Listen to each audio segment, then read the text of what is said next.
नमस्कार।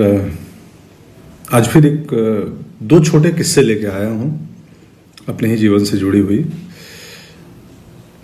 हम 2004 में मुंबई आए थे 16 अक्टूबर को सपत्नी पत्नी के साथ, और ये तय करके आए थे कि अब अभिनेता बनना है, हिंदी सिनेमा में काम करना है तो मुंबई चलते हैं।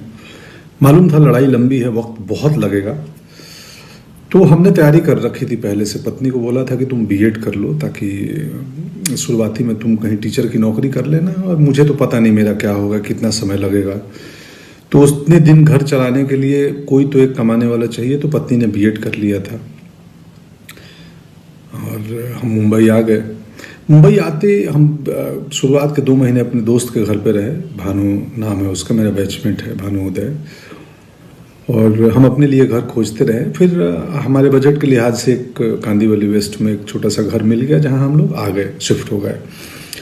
2 महीने बाद फिर शुरू हुई बात नौकरी, पत्नी की नौकरी खोजनी है। तो क्लासिफाइड अखबारों में आते हैं ना, सो उसमें खोजते थे हम लोग टीचर्स की वैकेंसी कहाँ है, और पढ़ते थे। अब हमें करना उस इलाके में जहाँ हम रह रहे हैं, कांदीवली, मलाड, अंधेरी। अब टाउन में नहीं जा सकते या दूर, तो निकले नहीं, कहीं वैकेंसी मिलती नहीं थी। तो हमने बोला, बायोडाटा मेरी पत्नी बना के रखी थी, तो मैं बोला यार एक काम करो, तुम बायोडाटा बना ली हो तो जितने अंधेरी मलाड के स्कूल्स हैं ना हमारे आसपास, जहां हम चाहते हैं, कन्वीनियंट है, वहां चल के हम बायोडाटा दे आते हैं। वो बोली ऐसे कैसे दे दोगे, वैकेंसी निकली नहीं है और कैसे ऐसे दे दोगे, कोलकाता से आई हैं तो वो दरबार जाने नहीं देंगे, या मतलब क्या कहेंगे लोग, वैकेंसी है नहीं, क्यों आए कौन। बोले क्या हो जाएगा, क्या होगा, ज़्यादा से ज़्यादा ये तो नहीं बोलेंगे ना कि यू आर अंडर अरेस्ट, आप अंदर आए कैसे, चलिए जी आप गिरफ्तार होते हैं, अब चलिए थाने, तो चलते हैं ना।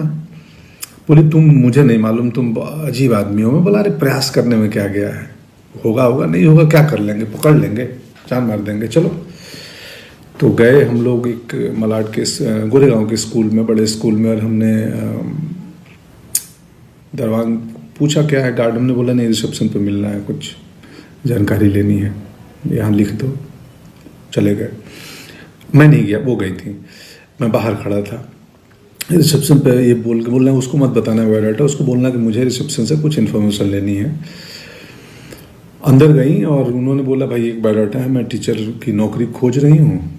तो रिसेप्शन पे जो महिला बैठी थी उन्होंने बोला हमारे पास वैकेंसी तो है नहीं, बट ठीक है आप आई हो तो दे दो, हम एडमिन तक पहुँचा देंगे, अगर उनकी ज़रूरत हुई तो आपको बुलाएंगे। कट्टू सिनेमा वालों की भाषा है कट्टू, मतलब इसके बाद मैं एक दूसरी कहानी पे आता हूँ। बायोडाटा दे दिया, उस महिला ने बोला कि एडमिन तक खबर दे दूंगी, ज़रूरत पड़ी कभी लगी तो बुला देंगे। आ गई, बोले चलो ठीक है, बस हमने अपना काम कर लिया। दूसरी कहानी मेरी क्या चल रही थी, मैं उस समय हार्ड कॉपी तस्वीरों का वक्त था, तब मेल नहीं आए थे कि हम मेल कर दें तस्वीरें, या ऑडिशन बाद का चीज़ है, पहले आपकी तस्वीर पसंद आनी चाहिए तब ऑडिशन के लिए बुलाते थे, और तब कास्टिंग डायरेक्टर्स भी नहीं आए थे। अभी जो बहुत सारी कंपनियां हैं, बहुत सारे लोग हैं, करते हैं और अच्छा काम कर रहे हैं। तो हम जाके, उस वक्त कास्टिंग डायरेक्टर नहीं होते थे, तो डायरेक्टर का कोई एसोसिएट डायरेक्टर या असिस्टेंट या प्रोडक्शन के लोग भी कास्टिंग कर लेते थे। और तब कास्टिंग मतलब बहुत छोटे छोटे रोल्स में नए एक्टर को लिया जाता था, और जो भी एक सेट पैटर्न था, ये हीरो, ये हीरोइन, ये विलेन, वकील, इंस्पेक्टर भी सेट थे। तो 2004-5 की बात है ये। तो मैं जाता था दफ्तर में, दरवान रोक दे कहीं बड़ी कंपनी, किसी फिल्म ऑफिस में गया, तो मैं बोलता था कि यार मेरे को, बोला किसने बुलाया है, मैं बुलाया नहीं, मेरे को ईश्वर जी भेजे हैं कि वो राहुल, रवि, जो भी नाम है उस एसोसिएट की, उनसे मिलना है, ईश्वर जी भेजे हैं। बोला अच्छा, वो फ़ोन करे कि भाई कोई आए हैं, पंकज नाम है, ईश्वर जी भेजे हैं। तो बोले अच्छा कौन, भेज दो, मिलता हूँ, देखता हूँ कौन।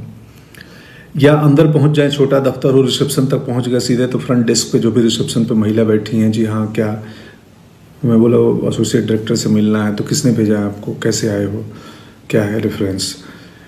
तो मैं तो बोलता था वैसे ही आया हूँ, लिफ्ट से आया हूँ अभी बस ऊपर। नहीं, यहाँ भेजा किसने है। मैं बोला वो ईश्वर जी भेजे हैं, बोल के उनसे। ईश्वर जी, बोले हाँ बता दो ना उनको, वो जानते हैं। तो ईश्वर जी भेजे हैं, कोई पंकज आया है कास्टिंग वाले। चलो आते, तो या तो कास्टिंग वाले निकल के आए या मुझे अंदर तक भेज दी जाए। मेरे पास कास्टिंग वाले आए, बोले हाँ जी बोलिए बताइए आप। तो मैं बोला जी मैं एक्टर हूँ और ये मेरी तस्वीर है, मुझे पता चला आप कास्टिंग कर रहे हो। तो बोला ये बट ये ईश्वर जी, कौन ईश्वर जी भेजे हैं वो, प्रोडक्शन में या कुछ कॉस्ट्यूम या किस डिपार्टमेंट, कौन से ईश्वर जी? मैं हंस देता था, बोलता था वो ईश्वर जी जो उधर बैठे हैं, जो सबको भेजे हैं दुनिया में। तो कई लोग हंस देते थे, ये 2-4 बार ही हुआ, अक्सर नहीं हुआ ये किस्सा। कई लोग हंस देते थे और बोलते थे यार बढ़िया सेंस ऑफ ह्यूमर है या बढ़िया अप्रोच है तुम्हारा, लाओ तस्वीर दो, कहाँ से एक्टिंग सीखे हो, क्या किए हो। एक आध नाराज भी हो जाते थे। 2-4 बार किया था ये। मुझे मेरे दोस्त आज ही फोन आया था दिन में, हेमंत का, तो उन्होंने बताया कि यार तुम, याद है तेरे को, तो ईश्वर जी बोल के कहीं घुस जाते थे कि ईश्वर जी भेजे हैं। तो याद आया। और हम एक्टर्स को कैसे पता चलती थी कि कास्टिंग कहाँ हो रही है? एक इन्फिनिटी मॉल है अंधेरी में, वहाँ पे बहुत सारे एक्टर्स शाम को बैठते थे और वहाँ इन्फॉर्मेशन एक दूसरे को दी जाती थी।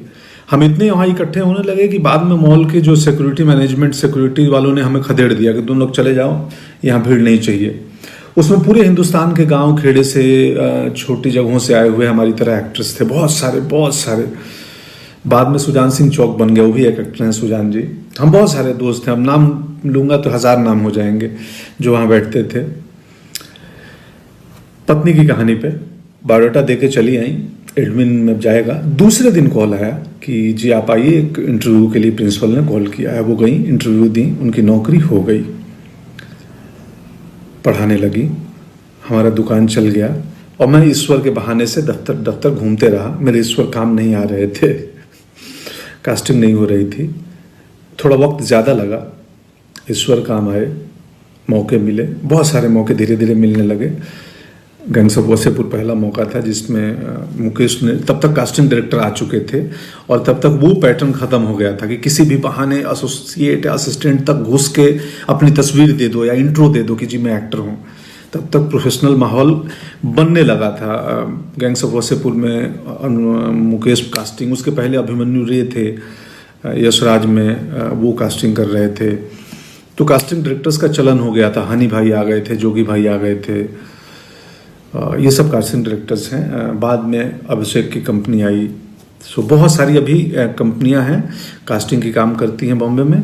सो पत्नी की नौकरी लग गई और मेरे ईश्वर कुछ सालों बाद काम आए और जब प्रोफेशनल हुआ माहौल तो हमें काम मिलने लगे। और बाद के दिनों में अब तो इतने ज़्यादा काम मिलने लगे कि घर पे किसी एक को रहना ज़रूरी है, मेरे और पत्नी में से। तो पत्नी को स्कूल की नौकरी कुछ साल पहले छोड़नी पड़ी और अब वो घर चलाती हैं, मुझे मैनेज करती हैं, हमारे बाकी बिजनेस को मैनेज करती हैं। ये है किस्सा। कुल जमा बात इतनी है कि प्रयास नहीं छोड़ना चाहिए। हम किसान परिवार से आए हैं। किसान एक बीज डालता है ज़मीन में और डालने के बाद उसको मिट्टी से ढक देता है। उसको मालूम है कि इसमें वक्त लगेगा। मेरा काम है फेवरेबल कंडीशन देना, इसको वक्त पे पानी देना, वक्त पे धूप देना, खाद देना, आसपास घास आ गए, कचरा आ गया, सफाई करना। ये एक दिन पौधा बनेगा और फिर फैलाएंगे। इसमें धीरज बहुत बड़ी चीज़ होती है। आप जिंदगी में जो काम करना चाहते हो, कोई भी काम छोटा नहीं है, कुछ भी, मतलब आप किसानी में भी कमाल कर सकते हैं, आप कहीं पे भी कर सकते हैं। खैर, शुक्रिया, आज का किस्सा इतना ही। Thank you so much.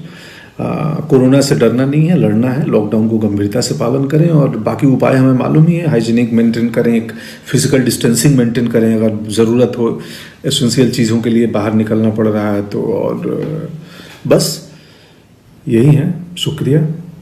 आप सबको बहुत सारा प्रेम और स्नेह और पूरी दुनिया खुशहाल रहे, ऐसी कामना है प्रभु से। जय हिंद।